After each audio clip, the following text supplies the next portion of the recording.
tous, c'est Bismart. Alors, la dernière de la semaine en ce qui me concerne. Demain, vous retrouvez Aurélie Planex avec une configuration plus classique, celle que vous aviez l'année dernière, c'est-à-dire elle va continuer des interviews d'entrepreneurs. Mais nous, donc, on l'a fait toute cette semaine et puis on va continuer. L'idée, cette année, c'est de faire du débat. L'idée, cette année, je vais le répéter comme ça parce que j'ai bien conscience que vous allez venir petit à petit pour regarder cette émission. L'idée, c'est d'être sûr qu'il y aura, durant cette année présidentielle, un endroit au moins où on parlera de choses sérieuses. Voilà, je le dis avec un tout petit peu de... Enfin, c'est assez peu modeste de le dire comme ça, mais j'assume le manque de modestie sur la présentation de cette émission. Voilà. On a fait un tour d'horizon durant cette semaine, si vous étiez avec nous, et puis sinon, allez retrouver... Tout cela est évidemment largement en podcast. Donc, on a fait un tour d'horizon autour de la macro, on a fait un tour d'horizon autour... des enjeux des entreprises sur lesquels on va revenir. On a beaucoup parlé de la tech hier, c'était quand même très intéressant. Et là, on va faire un petit peu de politique, on va dire ça comme ça au sens large. Allez, c'est parti, c'est Bismart.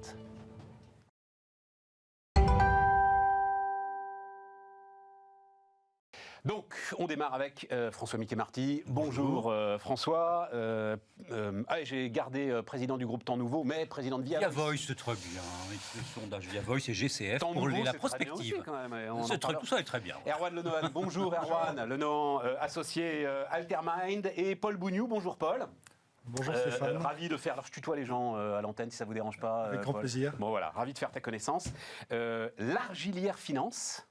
Paul, dis-nous qui est l'Argilière, car j'y tiens. Une banque d'affaires dédiée aux Oui, mais non, mais l'Argilière, le nom de l'Argilière. Alors, l'Argilière, on a fait référence à Nicolas de l'Argilière, le grand peintre portraitiste de cour, Louis XV. D'accord. Et on a trouvé que c'était formidable d'avoir le nom d'un peintre portraitiste qui met son expertise et l'homme au centre de ses tableaux. Et nous, en tant que banquiers d'affaires, qui mettons les hommes, les dirigeants, les entrepreneurs, les investisseurs, les actionnaires, au centre de nos travaux. Il a fallu aller chercher loin quand même l'analogie. Nos bureaux étaient rue l'Argilière. Voilà, donc vous vouliez absolument, il a fallu trouver une raison, qu'est-ce qu'on pourrait bien inventer. Quand on est entrepreneur, il faut avoir un peu de chance. Et on a trouvé que finalement, cette histoire fonctionnait merveilleusement bien et on met les hommes au centre de nos travaux. Bon, mais je suis ravi parce que, donc, banque d'affaires indépendante dédiée à l'accompagnement de dirigeants et d'actionnaires, de TI et de PME. Vous êtes dans les territoires, comme on dit aujourd'hui, en région, en province. C'est très important. Voilà, c'est ça, le truc. Il y a une richesse formidable dans nos territoires. Il y a des dirigeants, il y a des entrepreneurs, il y a des bassins d'emploi. On en parlera alors justement, il y a des bassins de chômage et il y a de grosses fractures. C'est ça le. On va démarrer avec ça, mais allez-y. Est-ce que, je ne sais pas, 2-3 exemples de sociétés dans lesquelles, que vous avez accompagné, c'est des opérations de haut de bilan oui, que vous faites, de la structuration financière, du conseil de M&A, des choses comme ça, dans des territoires particuliers où vous auriez eu justement un ressenti de ce qui se passe, c'est-à-dire que, en gros, on laisse de côté la Vendée. Et même le Sud-Ouest, non, qui est à l'abri de l'ensemble de ces tensions. Un exemple que vous auriez ? Alors, on accompagne des entreprises qui sont implantées très localement, mais qui très souvent sont très ouvertes à l'international, qui ont besoin d'avoir un cadre économique solide et stable, qui ont besoin d'avoir des ressources humaines, des personnes extrêmement motivées, des salariés, des collaborateurs en pleine forme.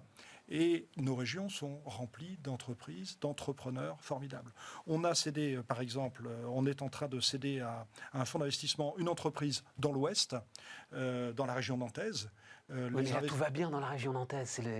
Mais tout va bien dans beaucoup de régions. François ? Dans toutes les régions, il y a des choses formidables. Tout va bien dans beaucoup de régions. Est-ce que le pays... Alors moi, c'est la question sur laquelle j'avais envie de vous entendre là. Pays fracturé ou pas ? Oui, on a un pays fracturé, ne serait-ce qu'en termes factuels, dès lors que l'on a des niveaux de croissance de PIB par région qui parfois sont à la hausse et parfois sont orientés à la baisse quand même. Donc, y compris, alors, si on fait des déclinaisons par département, voire par sous-région, et puis on a des distances aussi d'accès à l'emploi, des distances d'accès à l'économie. Donc, bien entendu, alors on voit qu'il y a des, vous l'évoquez là très bien, il y a des espaces territoriaux qui sont extrêmement dynamiques, mais on a aussi, y compris aujourd'hui, dont tout le monde dit que nous sommes aujourd'hui en ce mois d'août et septembre dans une sorte d'euphorie de croissance absolument formidable, mais oui, dans une période qui est quand même extrêmement clivée, et puis en plus avec des conceptions sur l'avenir, des aspirations sur l'avenir qui sont très différentes d'un endroit à l'autre. Non, alors ça m'intéresse beaucoup, moi. Donc, 200 000 gars tous les samedis, là, qui manifestent. On insiste beaucoup et on dit beaucoup, attention, c'est le mois d'août, c'est incroyable qu'il y ait une telle mobilisation pendant le mois d'août. D'accord avec ça, François? Bien sûr. Mais ce ne sont que 200 000 personnes. Et effectivement, à côté, tu as 6% de croissance. Alors, il y a 6%. Est-ce que ce n'est pas une focale sur ces 200 000 personnes qui, en fait, nous fait nous tromper sur l'état réel du pays?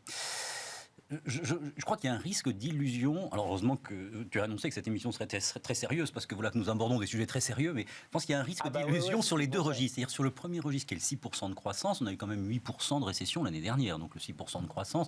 Le ministre de l'économie lui-même se félicite du fait qu'on va pouvoir retrouver des scores comparables à ceux de 2019, non pas en 2022, mais en fin 2021. Donc oui, bien entendu, il y a un phénomène de croissance.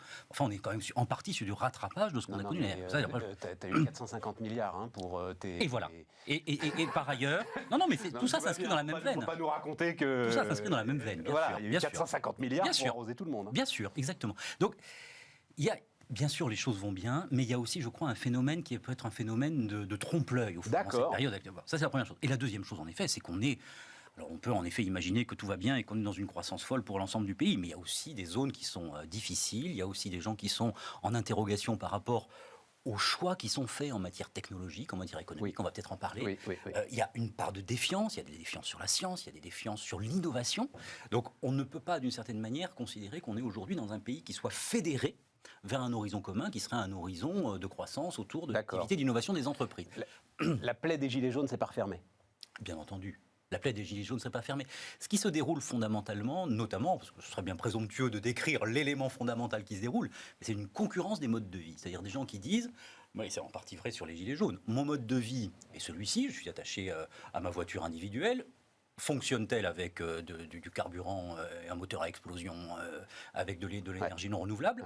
Je suis attaché à mes mobilités, je suis attaché à mes modes de vie, y compris alimentaires, ma vie quotidienne, et je suis menacé par d'autres catégories qui, au fond, quelles que soient les motivations, peu importe ici, mais m'apparaissent en rivalité par rapport à mon mode de vie. Donc on a, au fond, on a un pays aujourd'hui qui, sur les enjeux d'avenir... Et ces catégories menaçantes, c'est celle des temps nouveaux, c'est celle de... Exactement. C'est celle de la 5G, quoi. On en avait parlé ensemble, la fracture de la 5G est passionnante. Et donc, c'est tout ce que peut représenter, donc, Emmanuel Macron, en fait. En partie, bien sûr, en partie, tout à fait.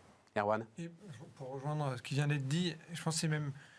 Il ne faut pas analyser ce qu'on voit maintenant uniquement sous l'angle de l'actualité. C'est-à-dire que, et je pense qu'on se rejoindra là-dessus, c'est que ce qu'on voit aujourd'hui, il y a les questions de vaccins internes, mais mon intuition est que on est dans des contre-coups de transformation structurelle qui sont engagés depuis les années 90. La mondialisation, la numérisation, maintenant le choc de transition environnementale, tout ça sont, comme vous le disiez très bien, des choses qui remettent en cause des modes de vie traditionnels.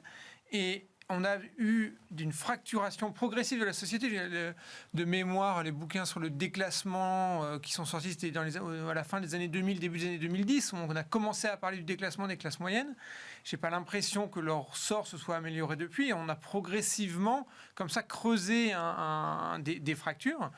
Et ce qu'on voit, les gilets jaunes, les anti-vax, anti-pass, etc., ce sont des différentes illustrations de cette crise structurelle où, effectivement, on a pour caricaturer, une élite qui se porte plutôt bien et d'autres gens, je ne sais pas si certains se portent très mal, mais qui surtout n'ont pas de perspective. Je reprends juste un exemple du début du mandat d'Emmanuel Macron, quand il a réformé les APL. On parlait de mémoire, c'était 5 € d'APL qui étaient supprimés. Oui, absolument. Ça a fait une grande polémique. Il y avait un discours, à nouveau de manière schématique, qui consistait à dire 5 €, c'est pas grand-chose. Et je pense qu'économiquement, c'était plutôt une bonne réforme. Et il y avait, souvenez-vous, Jean-Luc Mélenchon qui était arrivé à l'Assemblée, il avait sorti son sac de courses et montré toutes les pâtes et tout ce qu'on pouvait acheter pour 5 €. Eh ben, je trouve que c'était le reflet de ce clash, parce que quand vous allez au supermarché, j'habite dans une banlieue d'Île-de-France, quand vous allez au supermarché du coin, les gens à la caisse, ils sortent le catalogue qu'ils ont reçu par voie postale, où ils disent, là, il y avait 10 centimes de moins sur le prix qui était affiché. Absolument. Donc quand vous leur dites 5 €, c'est rien, c'est un discours qu'ils ne peuvent pas entendre. Tu sais, je pensais, c'était une interview surréaliste, je ne vais pas dire sur quelle chaîne, mais c'était juste avant le printemps, de Michel-Édouard Leclerc. Et le gars le sommait d'arrêter les tickets de caisse. Et Michel-Édouard Leclerc essayait de lui expliquer qu'énormément de ses clients, une fois qu'ils avaient rangé leurs courses, prenaient le ticket de caisse et vérifiaient tout. ne faisait aucune confiance, en fait, au code barre. Voilà, on va dire ça comme ça. Et que si, effectivement, il y avait un pépin sur 10 centimes d'euros, il fallait régler ce pépin sur 10 centimes d'euros. Ouais, tout à fait. Et c'est juste une illustration, mais c'est un discours, je trouve, qui consiste à, en fait, qui est ressenti par une partie des gens comme une négation de ce qu'ils vivent au quotidien. Et on va dans une impasse, et ça vous amène dans une impasse. Et ce qu'on a aujourd'hui, évidemment, c'est complexe, mais c'est une nouvelle manifestation de cette défiance qu'on décrivait à l'instant. Mais alors, est-ce que ça veut dire... Paul, comment est-ce que tu vois les choses? Et après, la question que j'ai ensuite, c'est est-ce que ça veut dire qu'il faut... Un peu comme l'avait dit Arnaud Montebourg en son temps, puis visiblement il va... On ne parle que de Mélenchon et d'Arnaud Montebourg. Il va reprendre du service. Non, mais Arnaud Montebourg, souvenez-vous, ce discours assez incroyable, je ne sais plus dans quel forum de technologie, où il dit il faut ralentir l'innovation. Il avait dit ça, tu ne te souviens pas de ce truc-là? Il faut ralentir l'innovation. Mais comment est-ce que vous sentez les choses, justement, Paul? Alors, sans faire d'analyse politique ou de regard politique.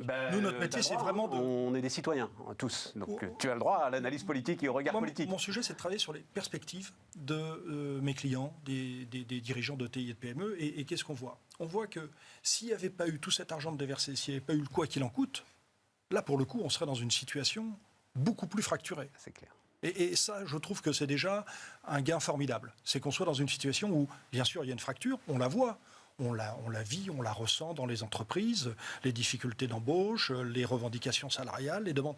Mais en même temps, on a des entreprises, le moral économique est plutôt bon, qui embauchent. Il y a beaucoup de dirigeants, beaucoup de chefs d'entreprise qui disent « Nous, on n'arrive pas à trouver les talents, on n'arrive pas à trouver les personnes, on va devoir augmenter les salaires, on va... » La situation n'est pas si mauvaise que ça. Ah non, donc, mais elle est même très bonne. Et économiquement, le moral des entreprises, le moral des entrepreneurs est bon. Donc le quoi qu'il en coûte, on voit ce que ça a fait sur 18 mois. Ça a permis d'être dans une situation où aujourd'hui, on se focalise quand même sur des sujets qui ne sont pas au cœur des préoccupations des chefs d'entreprise. Les préoccupations des chefs d'entreprise, c'est le développement, la croissance, l'investissement. Comment ça, on se focalise sur des sujets qui ne sont pas au cœur du développement? Me dis pas... Contrôler le pass sanitaire à l'entrée, enfin pour l'ensemble des commerçants, des restaurants, etc. et tout, de leurs propres salariés. Le sujet de la vaccination de leurs propres salariés, je pense que c'est au cœur de leurs préoccupations en ce moment quand même. Alors, savoir comment tout ça s'organise, ce que j'ai le droit de faire, ce que j'ai le droit de pas faire, lire les décrets. Alors c'est une préoccupation, mais déjà la première chose, voyons le côté positif. En 18 mois, on a fait des entrepreneurs des super athlètes. Ils sont tous devenus des surhommes. Comment ça? On a tous traversé, en tant que dirigeants, des périodes tellement complexes depuis 18 mois, où on a dû réinventer une organisation du travail, on a dû lire des décrets, des textes réglementaires dont on n'avait jamais pris connaissance, on a découvert plein de choses, et là, le monde de l'entreprise n'a jamais été aussi optimiste. Et la situation des entreprises est extrêmement favorable. Ouais. Donc, on a des chefs d'entreprise qui sont des surhommes. Ouais. Alors, oui, il y a le pass sanitaire, bien sûr. Non, mais aujourd'hui, le problème sur le pass sanitaire, il est plus sur l'incertitude. On a des secteurs d'activité où tout le monde doit avoir, où le dirigeant doit contrôler la totalité, doit avoir un pass sanitaire. Ou que ce soit pour ses clients, pour ses collaborateurs, selon les métiers, selon les activités, selon même les régions, avec l'outre-mer. N'oublions pas l'outre-mer, qui est dans une situation sanitaire complexe. Et puis, vous avez plein de chefs d'entreprise. Moi, je ne sais pas si le matin, je dois demander le pass sanitaire à mes collaborateurs. Réglementairement, non. Est-ce que je dois leur demander de se faire vacciner? Je n'ai pas le droit. Je peux les encourager, mais je n'ai pas le droit de les forcer. Et puis, deuxièmement, je n'ai pas le droit de le contrôler. Donc, je respecte le cadre. Mais c'est vrai que ça crée des incertitudes pour les chefs d'entreprise. Mais ce que tu dis, c'est que ces incertitudes, en fait, sont aujourd'hui presque des détails. Ça ne m'empêche pas d'avoir de servir au regard de l'élan incroyable qui est donné en ce moment. Et puis je vois tous nos clients. Ça ne les empêche pas de faire du business. Ça ne les empêche pas de facturer. Ça ne les empêche pas de regarder l'exportation de leurs activités pour les industriels. 6% de croissance, j'ai été regardé quand même, j'étais curieux. La dernière fois qu'on a fait 6% de croissance, petit quiz, les amis, là. Moi, j'ai été regarder. Alors, les années 60, c'est un peu compliqué. En fait, le pic, c'est 69, 70, 71, 72, quoi. Voilà. C'est vraiment le pic de croissance, c'est ce rythme-là qu'on retrouve. Alors, il y a de très belles années au milieu des années 50, mais sinon, vraiment, le truc, c'est 69, 69 après 68. Donc, tu vois, le rattrapage derrière, il y a une espèce d'élan qui est donné. Voilà. Et puis, le choc pétrolier est venu là-dessus. Parce que, alors, ce que vous dites est très juste. C'est vrai qu'il y a, on a 90% des dirigeants d'entreprise qui sont inquiets, qui sont confiants pour leur entreprise. Et ben alors, on a déjà, voilà, donc il faut se réjouir. Mais François, c'est tout mon point. Oui. Pourquoi est-ce qu'on ne met pas ça en avant en permanence et qu'on reste focalisé sur une proportion, je ne sais pas laquelle, de gens qui aujourd'hui ont du ressentiment? Oui, voilà. Non, mais c'est quelque chose qui est à voir. Ensuite, il y a ça c'est le premier point. Le deuxième point, c'est au fond ce désir qui peut être, mais qui à mon avis, lui, est moins puissant qu'on ne le dit, qui est le désir de consommation, c'est-à-dire qu'on a pu connaître dans les années 1920 ou après la guerre précisément. C'est-à-dire une augmentation de la consommation de la part des consommateurs. On n'a pas, pour l'instant, pas beaucoup de données d'explosion des achats de vêtements, etc., etc. Donc sur ces sujets-là, il y a peut-être quelque chose qui est à mettre en perspective. Et puis troisièmement, c'est le point qu'on évoquait tout à l'heure. C'est-à-dire qu'il y a une récession, il y a une artificielle certes, et puis il y a aujourd'hui une reprise. Tout ça s'inscrit dans une logique où on est passé de 100 à 120% du pays de dette publique. Donc on est dans un schéma général qui me semble très particulier. C'est-à-dire il y a une partie de la croissance qui est tout à fait réelle et qui est portée par de l'innovation, par des nouveaux marchés, par de l'activité. Il y a aussi une partie de la croissance, et je crois qu'il faut quand même le dire, évidemment, mais bien qui sûr, est portée par un contexte qui est quand même extrême. Donc oui, l'année dernière, en mars 2020, au début de la pandémie, on avait 20% seulement des dirigeants d'entreprise qui étaient confiants pour leur propre activité. Aujourd'hui, on est passé à 90, mais on est d'une certaine manière soulagé. Il sort d'où ce chiffre de 90? Ce sont des données Opinionway, alors je cite la concurrence, donc vous voyez, je suis extrêmement consensuel. Opinionway va remettre des ETI, voilà, qui est paru au mois de juillet, là. Donc je fais tout à fait confiance. 90%? Ouais, pour leur propre activité, pour l'activité de leur entreprise. Donc on est sur des scores qui sont extrêmement élevés. Mais je crois que ça masque des disparités. Alors je suis un amateur de disparités, pardon. Hein, mais je crois que ça masque quand même Oui, il y a des entreprises qui se portent pas croquer le bonheur à Ah non, mais je croque. Je croque et puis je regarde ce qu'il y a dans la pomme. Il faut croquer et en même temps regarder ce qui est le contenu de tout ça. Mais je pense qu'il y a deux points qui ne sont pas incompatibles. Pourquoi, d'abord, pourquoi est-ce qu'on parle plus de ce qui ne va pas ou de cette minorité de blocage que de tout ce qui va bien? C'est le sujet classique des économies politiques de la réforme. La minorité qui peut bloquer a un pouvoir médiatique politique beaucoup plus fort que la majorité silencieuse. Très clairement. Et c'est étudié même quand c'est 90-10? Mais si c'est 60-40, je peux le comprendre, mais si c'est 90-10... Mais quand c'est 10%, ou même une infime minorité de ces 10% va dans la rue toutes les semaines, s'affiche, c'est les gilets jaunes qui cassent tout sur les Champs-Élysées. C'est une minorité qui est sonore et qui se fait entendre des politiques parce qu'ils sont devant les permanences, etc. en permanence. Oui, ils peuvent avoir un pouvoir de blocage parce que les autres, en attendant, ils font leur business qui marche bien, ils vivent leur vie qui marche bien, et puis ils regardent ça comme beaucoup en disant ces gens sont des cinglés, on les laisse de côté, mais il n'empêche que ça permet de bloquer une réforme, de bloquer des réformes, en tout cas et en plus d'accaparer l'attention médiatique.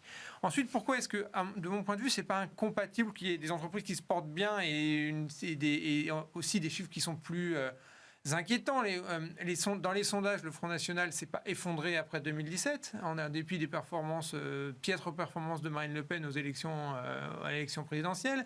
Les Français continuent de dire, paradoxe français, ils sont très contents pour eux-mêmes, mais très inquiets pour le pays. Et les classes moyennes continuent à douter des perspectives pour leurs enfants. C'est que on peut très bien avoir des gens qui sont dans des entreprises qui se portent bien, une activité, et eux-mêmes se dire... Prenons l'exemple de la défiance pour les enfants. Je suis salarié, mon entreprise va bien, je ne peux pas ignorer que l'école française va mal et m'interroger pour savoir si mes enfants, en passant par le système d'éducation français, vont pouvoir réussir ou vont devoir faire ce que font aujourd'hui toutes les élites parisiennes, envoyer leurs enfants à l'étranger. Il y a là un certain nombre d'éléments qui ne sont pas nécessairement incompatibles, mais qui montrent les tensions de la société française. Sur lesquelles on va aller sur les salaires, d'ailleurs, dans un instant. Oui, tout à fait. Je comprends. Un mot à ajouter là-dessus ? Oui. Juste une vision. Le private equity, les fonds d'investissement qui financent le développement ou la transmission des ETI, des PME, n'a jamais été aussi actif que sur ces 12 derniers mois. Avec des prix qui montent en flèche, d'ailleurs, Paul ? Avec des prix qui montent en flèche. Ouais. On est sur des multiples qui n'ont jamais été atteints. On est sur des multiples, tout secteur d'activité européen, même en 2000, que l'acheteur ou l'investisseur soit un fonds de private equity ou un grand corporate, on est sur des multiples à peu près à 12 fois les EBITDA, ce qui est considérable. Au lendemain de la crise de 2008, en 2009-2010, on était en dessous de 6. Voilà, C'est-à-dire que ça. les prix ont plus que doublé en un peu plus de 10 ans, ce qui est considérable. ISO entreprise, on parle des mêmes choses. Il n'y a jamais eu Rationnel autant... ou pas rationnel, cette hausse? C'est le temps qui le dira. Aujourd'hui, de toute façon, tu n'as pas le choix, c'est ça, de toute façon. Aujourd'hui, un cédant qui vend très bien est très heureux. Et il y a un acheteur en face. Donc tout le monde est content. Il y a un deal. C'est un marché d'offres et de demandes. Donc c'est juste et parfait puisque l'opération se fait. Il y a un investisseur. Et les banquiers sont payés en pourcentage, j'imagine, donc ils sont eux aussi très contents. On travaille. Oui. C'est beaucoup de travail. Une belle réponse, une belle réponse. Et le travail mérite une reconnaissance. Pardon. Mais lorsqu'il y a une opération de private equity, très souvent, et c'est un des charmes des opérations, il y a du levier bancaire avec de la dette extrêmement importante. Donc il y a des fonds d'investissement qui n'ont jamais autant collecté d'argent, donc qui doivent réinvestir, qui n'ont jamais investi autant. On parle du venture, on parle de la tech, mais également on parle de la transmission des entreprises traditionnelles. On parle d'investissement pour le financement de la croissance. Ouais. On parle de mise en place de dette, on parle de valeur élevée. Mais tout ça, au final, c'est une vision optimiste, parce qu'on achète l'avenir, on fait ça. Ouais. Et puis, deuxièmement, c'est de l'argent dans les entreprises, et c'est de la richesse, c'est de l'emploi.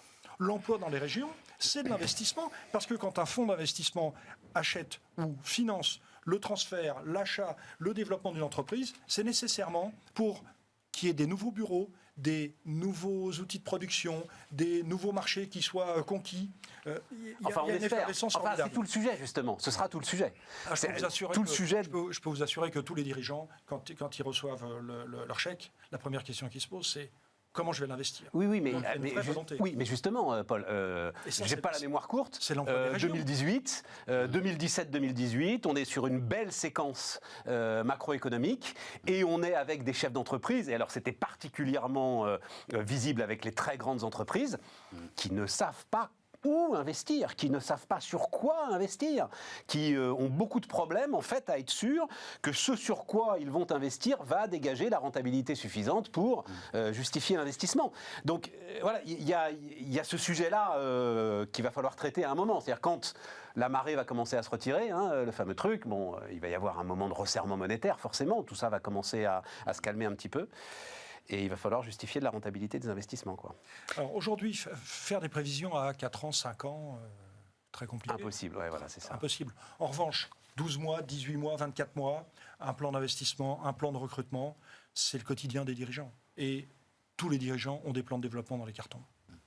François ? Oui, pour rebondir aussi sur ce que c'est très intéressant ce que disait Erwan Lenoir aussi tout à l'heure sur la question des classes moyennes. Au fond, aujourd'hui, on a 60% des Français qui estiment que leur avenir va se détériorer. Donc ça me rappelle, ce qu'on dit là me rappelle quelque chose. Aujourd'hui, enfin au mois de juin, là. Et ça me rappelle quelqu'un qui a un certain âge. Ça me rappelle la période de Lionel Jospin. Quand Lionel Jospin était Premier ministre, on avait des taux de croissance élevés. Les dirigeants d'entreprise disaient c'est formidable, on est en croissance. Le gouvernement disait aussi. J'ai un doute sur la date, c'est quoi 97-2002. Voilà, 97-2002. Voilà. Et il y a une partie des Français qui ne s'estimaient pas partie prenante de cette croissance. Et on a eu des questions sur... Oui, mais à la fin, et on a eu les questions d'insécurité qui ont prévalu et la présidentielle de 2002. Ce que je veux dire, c'est que cet effet de ciseau-là, où on a une partie des dirigeants d'entreprise, éventuellement extrêmement majoritaire, et c'est tout à fait heureux, qui se disent « tiens, au fond, ça va bien », et puis une partie du pays qui ne se sent pas embarquée dans cette histoire, ça peut faire une belle divergence et ça peut faire à la fin des surprises. Et je crois et on le voit aujourd'hui, c'est-à-dire nous on a une partie des dirigeants d'entreprise avec lesquels on discute qui ont conscience de ça aussi. Alors vous parliez très justement des difficultés de recrutement, c'est vrai dans toute série de secteurs, mais il y a aussi une difficulté à entraîner une partie des clients potentiels qui n'ont pas les revenus nécessaires, qui n'ont pas les perspectives nécessaires pour se dire tiens, je participe et j'y vais aussi. Donc en fait, je crois que cette situation-là, pardon pour ce rappel historique de 97-2002, mais peut être assez terrible parce qu'il y avait des taux de croissance relativement élevés à l'époque. Et le gouvernement de l'époque, d'ailleurs, se disait formidable. Et accessoirement, et la présidentielle de 2002 est dans la poche. Accessoirement, il en a fait les 35 heures, d'ailleurs, quand même, ce qui est un autre sujet. Oui, mais voilà, ce qui est peut-être une des raisons... Voilà. Ce qui veut dire que l'arbre peut cacher la forêt, quoi, c'est ça. Oui, mais c'est super intéressant, parce que... et d'ailleurs, on fera une émission spéciale là-dessus, le temps de la monter, mais on a le temps. C'est quoi le plus gros... l'un des plus gros deals de cet été, c'est le rachat par Jack Dorsey, donc par le fondateur de Twitter, d'un spécialiste du paiement fractionné. C'est-à-dire cette idée du crédit à la consommation, qui n'est plus vraiment du crédit à la consommation. Il se trouve que le patron de la filiale de BPCE était venu nous expliquer tout ça sur Bismart juste avant les vacances. C'est pour ça que je maîtrise un peu le truc.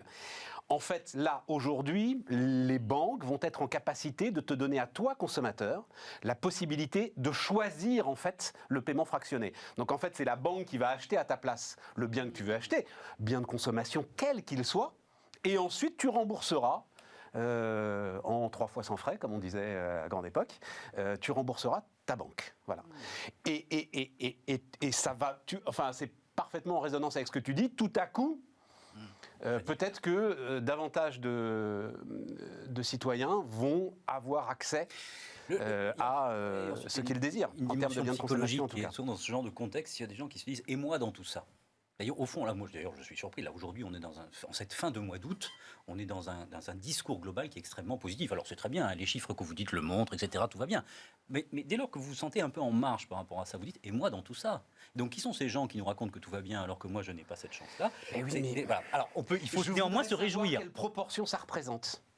Ah ben c'est très simple. Alors il y a plusieurs proportions. Si on parle des gens, on le disait tout à l'heure, les gens qui se sentent en déclassement, c'est plus de 50%. C'est-à-dire les gens qui pensent que leur avenir, c'est plus de 50%. Non mais donc Et ensuite il y a les gens qui ont des fins de mois. Mais il n'y a pas plus de 50% de la population française aujourd'hui qui se dit que elle est victime. De ma part, les dernières élections sur les dernières années montrent que les extrêmes gauche et l'extrême droite font, si on considère que c'est un vote de colère en plus d'un vote d'adhésion, se font pas loin de 40-45% à chaque élection. En cumulé, si ce n'est plus. Donc il y a quand même une part importante.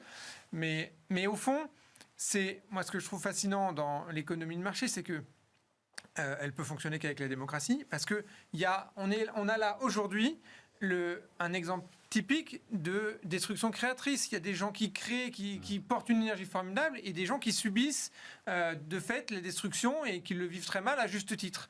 Et bien, à un moment, vous avez il y a des cycles, une forme de cycle. Vous avez l'innovation qui transforme l'entreprise, qui transforme ensuite qui crée des questions sociales. Et ces questions sociales, elles arrivent systématiquement à un moment où ces victimes de transformation finissent par se exprimer leur colère. La démocratie permet jusqu'à maintenant à peu près d'organiser cette colère. Mais c'est des choses qu'on retrouve. Il faut regarder ce qui s'est passé tout au long de la révolution industrielle, en fait, depuis le début du 19e siècle. C'est ça, le début du 20e, les mouvements sociaux qui sont les conséquences de l'invention de l'électricité. Il y a plein de... Non, mais il y a comme... les canuts qui cassent les métiers à tisser, évidemment. Aujourd'hui, on est dans une... Pas là aujourd'hui, au fin de mois d'août, mais depuis 10 ans, on est dans une phase un peu comme ça, de pleine transformation. Et donc, c'est normal qu'il y ait des gens qui soient heureux de créer. Il y en a plein qui créent, c'est formidable, et je crois qu'on est tous contents de le faire. Mais de fait, comme tu le disais très bien à l'instant, il y a des gens qui ne se sentent pas du tout partie prenante de cette transformation.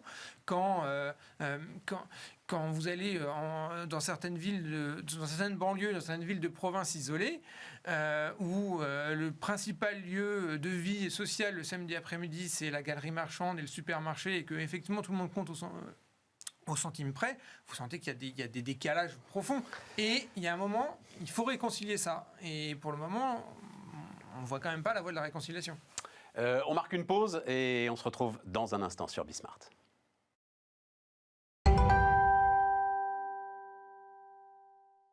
On repart les amis. Erwan, je voulais, parce que la discussion était passionnante, donc j'ai pas. Mais comme nous avons quand même un espèce de maître étalon du libéralisme avec Erwan. Hein, c'est dans un tube à essai, c'est conservé, etc. Il faut le garder.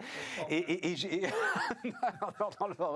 et j'ai vu que c'était un débat au sein des libéraux profonds autour du pass sanitaire et autour de et autour de l'obligation vaccinale.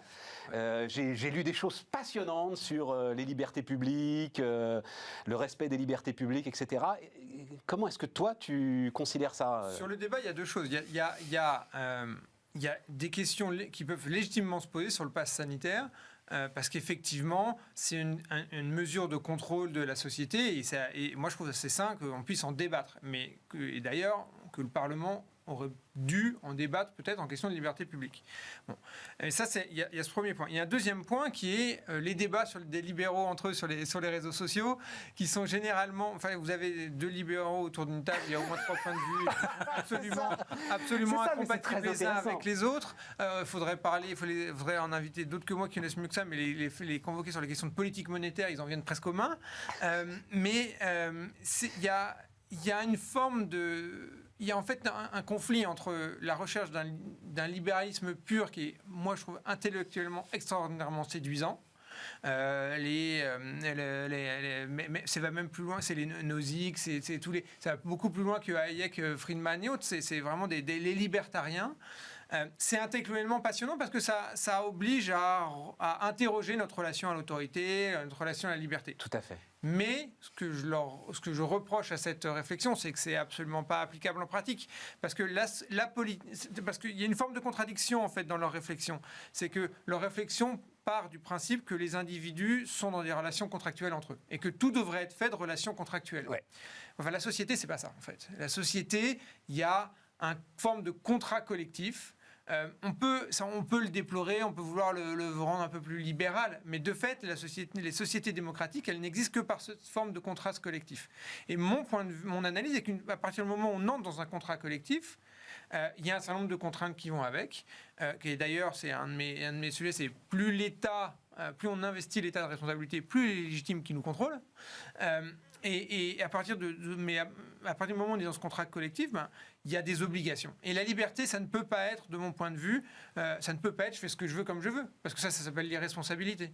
Qu'effectivement, on peut souhaiter toujours garantir aux individus la plus grande liberté, mais ça ne peut pas tomber dans l'irresponsabilité. Et aujourd'hui, pour la vie collective, on voit bien que d'abord, le débat démocratique semble être assez clair sur le fait que les gens soutiennent le pass sanitaire en réalité. Et ensuite, que pour que la vie se réorganise, il faut une contrainte temporaire à la liberté. Mais j'écris ça sur les réseaux, je vais me faire insulter par tous les libéraux. Non, mais j'aime bien, moi j'ai lu un parallèle avec le code de la route qui me plaisait beaucoup. Voilà, il faut le code de la route pour permettre la liberté de circulation en fait, et pour permettre la grande liberté qu'offre aujourd'hui l'automobile. Là où, ce que disent les libertariens, ils ont l'exemple des feux rouges pour ça. Ils disent, vous mettez des feux rouges, il y a des embouteillages. Vous laissez les gens s'organiser librement par des formes de contrats implicites, ils vont trouver la circulation. C'est peut-être vrai dans certains cas. Je pense que quand on est sur un nombre si important de personnes qu'est une nation, il faut des formes de contraintes et d'obligations. Alors, de là à en venir au discours d'Emmanuel Macron qui dit que les obligations, ça passe avant les libertés ou les droits, je ne suis pas complètement... Il n'y a aucune nation qui tienne si chacun demande ses droits avant de savoir quel devoir il a à l'égard de la nation. Moi aussi, j'ai été très surpris par cette phrase qui est quasi militariste, en fait. Il a même dit plus, parce que comme la phrase était à l'ordre du jour, je suis allé rechercher l'ensemble des citations. Ouais. Il a dit « Les devoirs d'abord, les droits viendront ensuite. Nous avons d'abord des devoirs à l'égard de la nation. Une fois ces devoirs remplis, nous pouvons nous interroger sur les droits. » T'as l'impression que t'es en 1914. Moi, c'est un discours que je ne peux pas entendre. Ouais. C'est pas une société. Enfin, on comprend ce qu'il veut dire, mais exprimer de cette façon-là, c'est pas un modèle de société démocratique. Ah on est d'accord. Mais il y a deux choses. Enfin, si je peux me permettre. Mais... tu es là il y en a probablement 6 ou 7, mais bon. Emmanuel Macron a aussi un discours qui est un discours politique, en l'occurrence. Il parle à une partie des électeurs. Mais celui-là, il est ultra régalien quand même. Enfin, c'est. Oui, il est régalien. Très très loin dans le régalien. Il est régalien, mais depuis longtemps, et plus encore dans cette période de pandémie, on a une aspiration, une partie des Français, à une sorte, enfin pas une sorte, à de l'autorité, à de l'ordre, à des repères. Bon, voilà. Mais ce qui se comprend très bien aussi, au-delà des valeurs idéologiques de chacune et de chacun, on est dans un monde en chaos, un monde bouleversé, un monde de l'incertitude, et donc on veut remettre de l'ordre dans ce monde de l'incertitude. Bon, c'est la première chose. Et la deuxième chose sur le sujet que vous évoquiez tout à l'heure, qui est passionnant, et au-delà des libertariens, il se trouve que moi j'ai beaucoup travaillé dans le cadre de Via Voice sur les libertés et les contraintes individuelles. En général, alors si on tient compte des libertés de la vie quotidienne, rouler en voiture, les limitations de vitesse, la ceinture de sécurité, l'alcool, le tabac, etc. Chaque mesure est considérée comme populaire. D'ailleurs, la plupart des gens disent bah oui, c'est légitime. Mais l'accumulation, chaque mesure de restriction de ces libertés. Restriction de ces libertés. D'accord. Si vous dites dans les années 70, il faut mettre la ceinture de sécurité, ah bah oui, c'est bien normal, ça va réduire le nombre d'accidents. Loi E20, loi E20, etc. Le problème est le cumul. C'est-à-dire qu'il y a des gens aujourd'hui qui disent on n'en peut plus. C'est-à-dire, et particulièrement, en effet, sur des sensibilités, plus particulièrement sur des catégories sociales modestes et plus particulièrement sur des, même si tout ça n'est pas lié, mais sur des catégories sociales contestataires, extrémistes. Et des gens qui disent, on ne peut plus vivre. Ouais. Vous nous dites ce qu'il faut boire, vous nous dites ce qu'il faut manger, vous nous dites comment il faut rouler sur la route, vous nous dites ce qu'il faut avoir pour aller dans un restaurant, avoir un pass sanitaire et présenter un QR code. Autrement dit, un sentiment depuis les années 70, parce qu'au fond, quand on prend le cumul des textes qui encadrent la vie quotidienne, on est quand même sur de l'hyper-régalien, on est sur du normatif assez puissant. Donc ils disent, attendez, vous nous faites chier. Pardon, sur Bismarck, on parle poliment, vous nous importunez. Et vous nous importunez d'autant plus que quoi ? Que les gens qui nous imposent ces normes sont des gens d'en haut.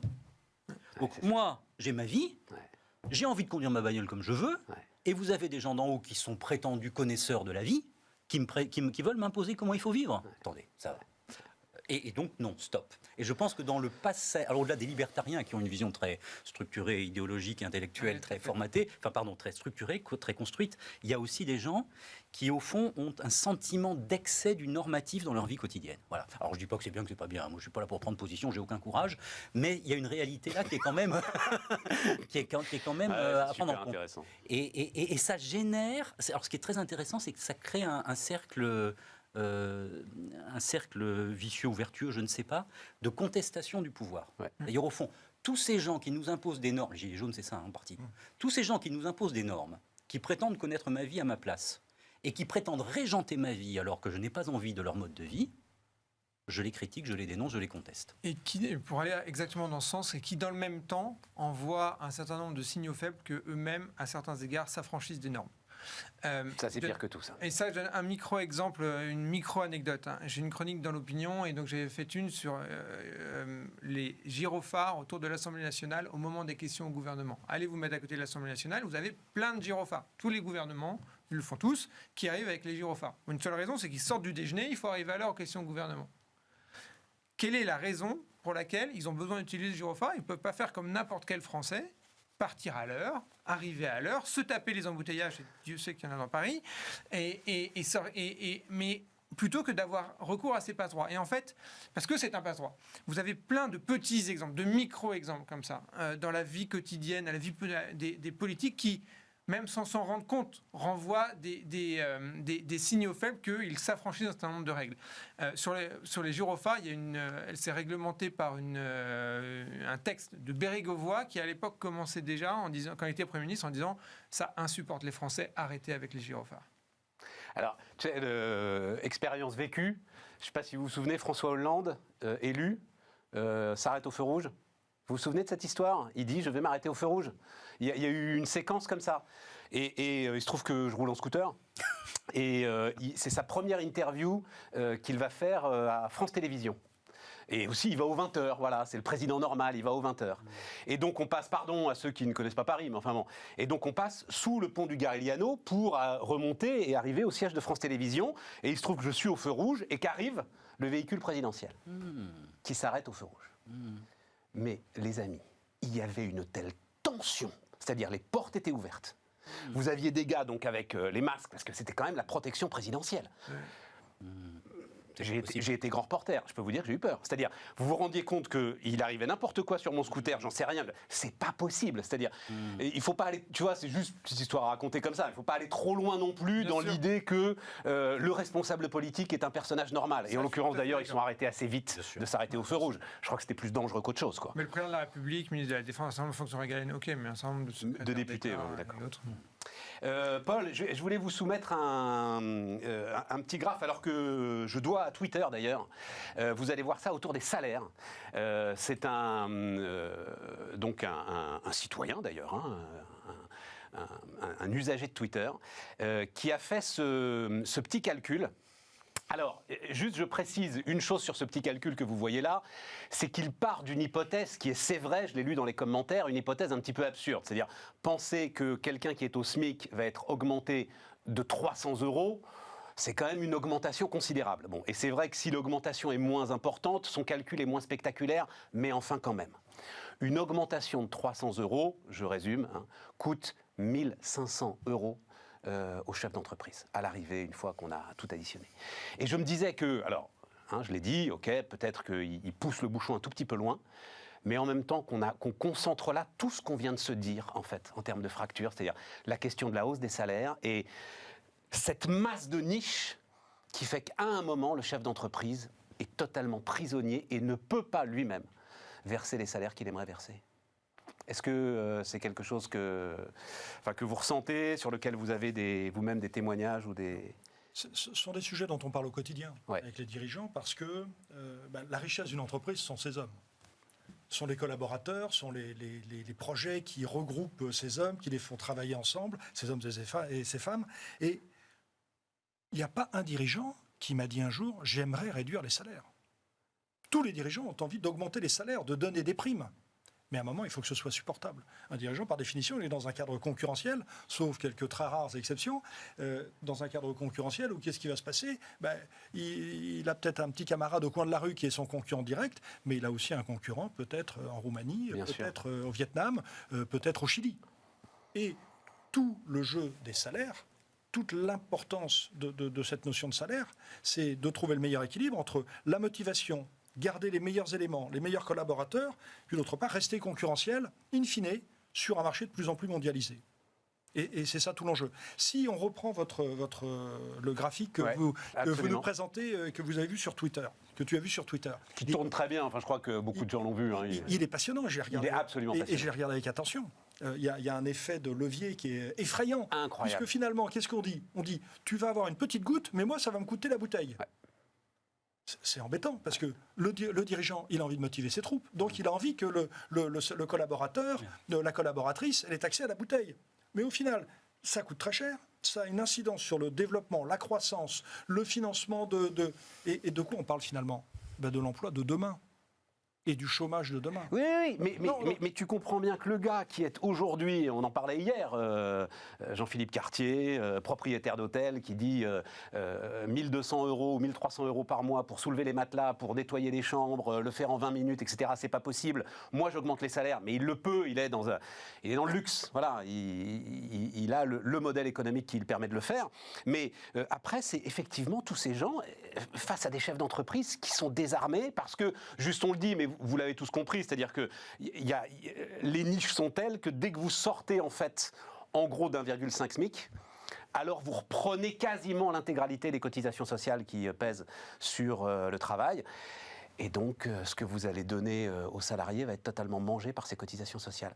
J'ai l'impression qu'en fait, il n'y a pas de solution quand je vois ce graphique, Erwan. Tu veux rajouter un truc, Paul ? Pardon, oui. Vas-y. Ce que je voudrais dire. On veut tous augmenter les salaires. Mais l'entreprise ne doit pas être l'amortisseur qui va supporter plus que la hausse des salaires. Oui, voilà. Donc, c'est une question d'ajustement des taux de charge.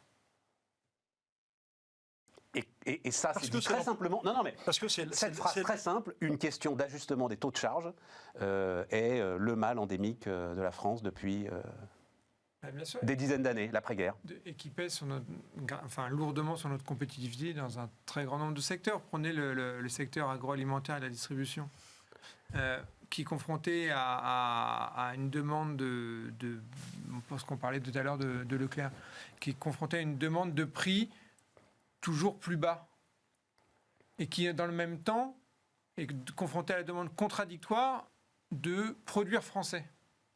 Quand les mêmes produits sont faits chez nos voisins avec des coûts du travail ou des coûts salariaux qui sont beaucoup plus faibles, on se retrouve dans des tensions extraordinairement fortes, où fait que même avec la meilleure volonté, on ne peut pas y arriver. Et là, la France a cette particularité qui lui nuit par rapport à ses concurrents européens, et évidemment encore plus par rapport à ses concurrents étrangers, enfin extra-européens. Je parlais de l'agroalimentaire, on pourrait parler de l'industrie. Enfin, pourquoi est-ce que l'industrie s'est effondrée en France plus que dans d'autres pays ? Évidemment des questions de charge. Pourquoi est-ce que les consommateurs, pourquoi est-ce que quand C'est un débat parce que c'est moins vrai pour l'industrie, Erwan, parce que les salaires de l'industrie sont rarement au SMIC. Et donc, mais c'est un autre débat qu'on aura, évidemment. Oui, le coût du travail est en fait beaucoup moins important dans notre effondrement industriel, on va dire, que dans d'autres secteurs. C'est vrai. Mais il y a des questions de fiscalité, c'est plutôt dans ce sens-là que je le prenais. Mais c'est vrai sur le travail. Mais il y a comme ça il y a un vrai sujet et il y a un enjeu immense qui est celui de savoir comment on peut faire bouger ça, sachant que, comme tu le disais tout à l'heure, on a des dépenses publiques records, une dette qui augmente, un déficit qui n'est pas résorbé. Donc on est dans une seringue qui est compliquée. Et il y a eu l'espoir en 2017 et peut-être en 2007 que les nouvelles majorités s'attraqueraient au sujet. Les résultats ne sont pas flagrants, même s'il y a beaucoup de choses qui ont été faites, mais les résultats ne sont pas flagrants et on reste dans un tel décalage par rapport à nos voisins que on a un sujet de compétitivité. Mais après, sur la compétitivité, il faudrait aussi qu'on parle de l'éducation, de l'enseignement supérieur. Oui, non, moi, je veux juste en rester là parce que le sujet, c'était ce tweet, il est arrivé en réaction aux propos de Bruno Le Maire, qui disait les entreprises ont beaucoup reçu, en gros, globalement, et c'est vrai, voilà, les entreprises ont beaucoup reçu, Paul, il faut qu'elles rendent un peu. Et donc qu'elles augmentent les salaires. Voilà. D'ailleurs, les déclarations de Bruno Le Maire sont intéressantes, là, hier, ce matin, sur la nécessité de participer, c'est cette formulation-là exactement, de participer à la revalorisation des rémunérations, notamment sur des secteurs en tension. Ouais. En effet, mais les chiffres qu'on donne là sont très intéressants. Mais voilà. Parce que ce qui est, je crois, difficile à entendre pour un dirigeant d'entreprise, quelle que soit la taille d'ailleurs, ce sont des choses qui vont presque de soi, cette charge-là, et le fait que ça puisse dissuader de faire des recrutements. C'est-à-dire, au fond, on se dit... parce qu'on parle aujourd'hui d'augmenter des rémunérations. Bien sûr, tout le monde n'est pas favorable à l'augmentation des rémunérations. Enfin, il faut ensuite pouvoir assurer le financement pendant des mois, voire des années. Il faut avoir quand même ça en tête. Donc, c'est pas uniquement là se dire, tiens, en mois de septembre, je vais augmenter tout le monde. Bon. Et au fond, l'ampleur de cette charge financière, puisque c'est ça, peut être aussi dissuasive pour des recrutements. Et beaucoup de gens, j'ai discuté avec des gens de sensibilités différentes sur ces sujets-là, beaucoup de gens n'ont pas ça en tête, et ça se comprend bien, parce que tout le monde, la plupart des gens n'ont pas fait de recrutement dans leur vie, et n'ont pas au fond cette vision d'ensemble de ce que peut coûter véritablement un recrutement. Et donc on est dans une situation, en effet, où le montant des charges dissuade une partie des dirigeants d'entreprise de pouvoir recruter davantage. Alors, on peut le dire ici, mais c'est vrai que c'est un sujet qui est à la fois sensible, parce que ça touche à la vie des gens, parce que beaucoup de gens aussi, et légitimement, souhaitent que leur... Mais super sensible. Enfin, les gilets jaunes, c'est rien d'autre que ça, quand bien même. Sûr, bien ouais. sûr, bien sûr. Je travaille toute la journée et je n'ai pas une vie satisfaisante malgré le travail que je réalise toute la journée. Bien sûr. Alors l'une des dernières, sur ce sujet qui est immense, qui est très vaste, etc., en termes d'opinion, l'une des réponses les plus populaires avait été la réponse de Nicolas Sarkozy. Travailler plus pour gagner plus, défiscalisation des heures supplémentaires. C'est la seule solution. Par le travail, on peut s'en sortir. Voilà. En fait, tu crées ce que le merveilleux Jean-Marc Daniel appelle l'exil fiscal intérieur. La prime Macron, c'est de l'exil fiscal intérieur. La défiscalisation des heures supplémentaires, c'est de l'exil fiscal intérieur. Tu n'as pas d'autre moyen, en fait, d'en sortir. Paul, un mot là-dessus ? Je ne peux que rejoindre ton point de vue, et puis je pense qu'on a une vraie convergence d'analyse. Pour reprendre l'exemple que Erwan citait, le secteur agroalimentaire, c'est très intéressant. Qu'est-ce qu'on a découvert ? On a découvert, il y a, je ne sais plus, quelques trimestres, que la balance commerciale du secteur agroalimentaire était devenue déficitaire. Ouais. C'est incroyable. Avec les vins, les céréales, le sucre, Et c'est dû à quoi ? On parlait des années 60, c'était une puissance qui semblait inexpugnable, absolument. Et là, qu'est-ce qu'on découvre ? Que la balance commerciale française du secteur agroalimentaire est déficitaire, est passée déficitaire. C'est incroyable. Ouais. C'est dû à quoi ? C'est comme les histoires de chêne. Le chêne, il est grandi en France, il est coupé en France, mais la Syrie, elle est en Chine, et toute la valeur ajoutée, toute la partie manufacturée est réalisée dans des pays à bas coût, et les produits nous reviennent.